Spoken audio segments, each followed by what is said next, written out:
Como eu prometi, matéria especial dessa semana no programa sobre, ironicamente falando, né, a doença da moda, que é o câncer. Jovens, afetando jovens, não está perdoando idade, muita gente morrendo dessa doença, convivendo com essa doença. E a gente vai entrevistar um especialista em câncer, vamos colher depoimentos de pessoas que tiveram câncer, que estão com câncer, que já se curaram. Enfim, a matéria está muito interessante, você não pode perder. Ela começa agora.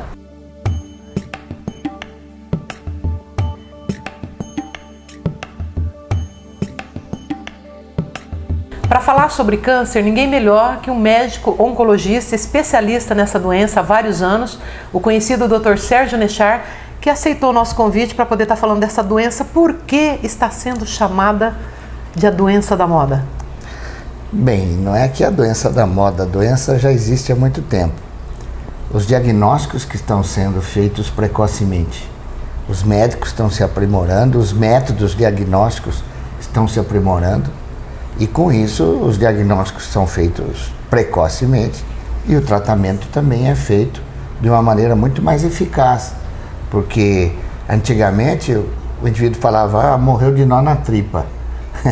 Nó na tripa, então de barriga d'água, e era um tumor de intestino que estava obstruindo o intestino, ou era um tumor do fígado que estava produzindo uma espécie de uma água que ele solta e dá aquela ascite, que é a barriga d'água que eles chamavam. Hoje, os diagnósticos são muito mais precoces. Hoje existem marcadores biológicos que faz com que as pessoas se previnam muito mais precocemente. Por exemplo, existe um marcador biológico para câncer de mama, chama CA15.3. É uma substância que não tem nas pessoas normalmente e que ela começa a aparecer e se elevar assim que a pessoa apresenta um tumor na mama maligno. Para ovário, por exemplo, existe o CA125, que são substâncias, porque dificilmente você faz diagnóstico de um tumor de ovário maligno. Você vai ver a hora que o tumor já cresceu, já rompeu na barriga da paciente, já tem disseminações e tudo mais. E o CA125, você faz o diagnóstico precoce, né? Existe o CEA, que é o antígeno carcinoembriogênico, que também você faz o diagnóstico precoce de tumores do intestino, tumores do pâncreas, tumores do fígado. O pâncreas é um órgão que, quando a gente tem um tumor no pâncreas, o prognóstico é muito sombrio, a pessoa vai muito rapidamente, porque a hora que ele aparece realmente, a hora que ele se manifesta, ele já está no estado muito avançado, o que impede a cirurgia. E aí é só a químio, e a quimioterapia tem uma eficácia não muito boa para o câncer de pâncreas. Então, esse CEA, que é o antígeno carcinoembriogênico, você detecta coisas no início, como o PSA para próstata também, né, que é o antígeno prostático específico. Então hoje, Silvia, se você, por exemplo, um paciente, ele tem que tirar um dia da vida dele, do ano dele, para falar, hoje eu vou ver como é que eu estou. Aí ele procura um médico, um oncologista, um cancerologista, e a gente pede esses exames de acordo com a idade do paciente.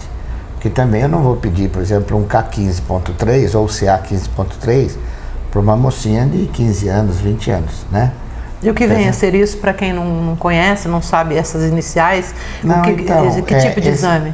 Então, é um exame de sangue, simplesmente uma coleta de sangue. Então, mas por que a diferença de 15 anos e uma que tem 60? Porque é impossível uma menina de 15 anos ter um câncer de mama. Ah, certo. Né? Mas nós já estamos tendo casos aqui de 25 anos. Então, a última paciente que eu operei tinha 25 anos de câncer de mama. Então, falar de câncer, precisa saber o que é, né? O que é o câncer para você? Então, porque a gente fala ironicamente doença da moda, porque ele acabou explicando que ela existe há muitos anos, infelizmente ainda não existe uma vacina para isso, não tem como se livrar dessa doença, né? Mas tem cura. Tem cura, então, porque eu conheço casos, né, de pessoas que já se trataram, a gente vai estar mostrando no decorrer do programa, pessoas que fizeram a cirurgia. O mais recente caso, que eu quero conversar com o Dr. Sérgio sobre isso, foi o caso do Sérgio Archer, que faleceu de câncer, um câncer agressivo no pulmão. Ele estava bem com a mulher dele, viajando de férias, jovem, né? E de repente ele voltou das férias, a esposa dele falou para mim que ele chegou de viagem no dia 2 de janeiro, no dia seguinte ele passou mal, foi hospitalizado, não voltou mais. De lá ele foi para o cemitério, morreu. Era um câncer agressivo. Por que esse câncer não teve sintoma? Ela falou que ele nunca teve sintoma nenhum. Tem cânceres e cânceres, né? Tem tumores que são, nós falamos de sintomatologia surda, ou que quase não dá sintomas no paciente. Por exemplo, um câncer de pulmão, estado inicial, o paciente não sente nada. Se esse tumor atingir um brônquio e esse paciente começar a ter escarro hemoptoico, que nós falamos, que é escarro com estrias de sangue, a gente vai pesquisar no escarro e vai ver que tem células cancerosas naquele escarro. Mas esse tipo de câncer que o Sérgio teve, que é chamado de adenocarcinoma do pulmão, ele é mais periférico no pulmão. Então, para ele atingir o brônquio, demora um pouco de tempo, entendeu? Você acha que ele falhou, então, em não ter feito nenhum tipo de exame, vamos dizer, entre aspas, relaxado com a saúde, não ter feito nenhum exame, para saber que ele já tinha isso há tempo, então? O mal do nosso paciente brasileiro é que ele procura o médico quando está doente. Não quando está bem. Então é que eu digo para você, a gente tem que procurar o médico quando a gente está bem e quer saber se está bem de fato, né? Então aí você consegue detectar precocemente determinadas doenças.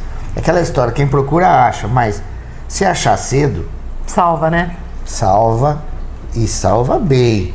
Por exemplo, os tumores de mama são todos curáveis hoje, porque as mulheres estão preparadas para isso, né? A chamada mamografia, né? Mamografia, ultrassom, autopalpação das mamas. Inclusive, deixa eu aproveitar a oportunidade para lembrar que a Prefeitura de Marília parece que vai colocar na rua um caminhão para poder fazer mamografia grátis, né? Porque existe um programa governamental que as prefeituras requisitam, né? Reivindicam, e vem aí o ônibus das mamografias. Então, faz uma varredura, né, na cidade e faz mamografia, porque realmente a mamografia aqui está com a demanda reprimida, né? Então vem os mamógrafos dentro de um ônibus lá e fazem assim uma varredura. É um exame caro esse, né? Não, é um exame relativamente barato. Relativamente barato. Voltando ao assunto do Serginho Archer, quer dizer então que você, como médico oncologista especialista, você acha que ele já tinha essa doença há quanto tempo mais ou menos então? Porque a Cláudia disse que ele morreu em 3 meses. Para levá-lo em 3 meses ele já devia ter mais ou menos 1 ano. Então consome desse jeito a pessoa? Sim, existem determinados cânceres que, por exemplo, o de pulmão, o câncer de pâncreas, ou do esôfago, são cânceres muito agressivos. E o do fígado também, que é um órgão único, o fígado, né? Então, quando existe não as metástases, que são muito comuns, metástases no fígado, as disseminações, né? Mas quando é primitivo do fígado é muito fulminante, é muito rápido. Por isso que se fizer o diagnóstico precoce, dá para se tratar bem, dá para curar. Por exemplo, todos os órgãos pares, você tirando um ou outro, sustenta você tranquilamente. É o caso do rim, pulmão, testículo, enfim, tudo que for par. Agora, órgãos ímpares, exceção feita para o fígado, que você pode até tirar metade do fígado e a outra metade se manter bem, até regenerar uma parte do fígado. Então, o diagnóstico, a cura do câncer está no diagnóstico precoce.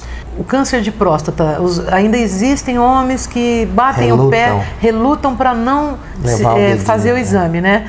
Mas acontece que a maioria que faz o exame, que detecta o câncer, a maioria é salva, né? Com certeza. Tem a cura. Você vê, nos últimos anos, nós perdemos 5 colegas médicos. Colegas médicos. O chá do basquete, né? 5 colegas médicos que tiveram câncer de próstata porque não tiveram a coragem de fazer o toque prostático. Mas isso que é incrível, são médicos. Pois é, mas como pode acontecer uma coisa dessa? É um falso pudor, é uma coisa machista. O nosso país é um país de machistas, né, e tal. Então, lá na Câmara dos Deputados, tinha um tenente que era deputado lá, E ele falou que quando ele foi fazer o toque, o médico estuprou ele. Ai, né? que loucura! Então, umas coisas assim que você consegue... Então, vejam, e é muito simples, né? O melhor diagnóstico para o câncer de próstata ainda é o dedo. Não pode ter medo, não tem que fugir da raia não, tá aí, ó. O melhor aparelho é o dedo. Os homens que estão assistindo eu vou até levar para os nossos telespectadores o seguinte: é tão simples fazer o diagnóstico do tumor de próstata que todos vocês vão saber fazer daqui para frente. Olha só, coloquem o dedo indicador na ponta do nariz, né? Coloque você também, Silvinha. Você fez plástica no nariz já? Não, ainda não. Tá. Então veja que tem cartilagem, né? Certo. Ele é durinho. Cai pro lábio. Tem diferença? Tem muita diferença. Tem aqui. Essa é a diferença no toque prostático. A hora que E você aonde vê. que tá Claro que é o duro. O do é nariz? onde aparece o nódulozinho duro. Então quer dizer que até a própria pessoa A próstata pode... é borrachosa. A próstata é uma glândula borrachosa. A hora que ela endurece e tem um nódulo duro, tá lá. Bom, eu tô livre porque eu não preciso fazer esse tipo de exame. Graças a Deus. Nechar, vamos falar de mais um amigo recente também, ele vai estar falando com a gente, Julinho Paes, também convivendo com a gente no dia a dia aí, ninguém esperava, foi uma notícia triste, né? Ele sofreu um Sempre acidente né? Uma notícia e triste. descobriu também que está infectado pela doença, podemos falar assim, né? Não.